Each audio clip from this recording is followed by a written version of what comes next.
Hello' everyone, কি খবৰ সকলোৰে। মই এই কৰি থকা কাপোৰযোৰ মোৰ কমপ্লিট হৈছে। এযোৰ কাপোৰত মই একেবাৰে চিম্পুল ডিজাইনত কৰিছোঁ, যিহেতু কটন কাপোৰত হয়। কটন কাপোৰত বেছি হেভি ডিজাইন কৰিলে ভালো নালাগে, সেইটো কাৰণে। আৰু এই মাজটো খালী কৰি ৰাখিছোঁ, যিহেতু ছাইডৰ পৰা বহুত ওপৰলৈকে এনেকৈ টানি দিয়া আছে, আৰু মাজটো অলপমান মই খালী কৰি দিছোঁ। ইয়াৰ মাজত মই একো দিয়া নাই। আৰু মেখেলাখনতো ঠিক তেনেকৈ মই দিছোঁ। আৰু কাপোৰযোৰ দেখি খুবেই মৰম লাগিছে, আৰু কালাৰ কম্বিনেশ্যনটো বহুত ধুনীয়া হৈছে।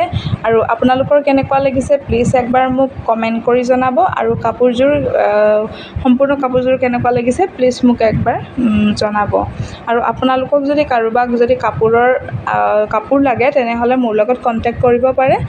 আৰু ওচৰত যদি হয় তেতিয়াহ'লে আহি নিব পাৰিব, যদি দূৰত হয় তেতিয়াহ'লে কুৰিয়াৰ ছাৰ্ভিচৰ যোগেদি দিয়া যাব। আৰু এইবিলাক কাপোৰ বেছি হেভি মূল্যত দি থকা নাই, একদম পূৰা কম পৰিমাণত দি থকা হৈছে। যদি লাগে একবাৰ কণ্টেক্ট কৰি চাব।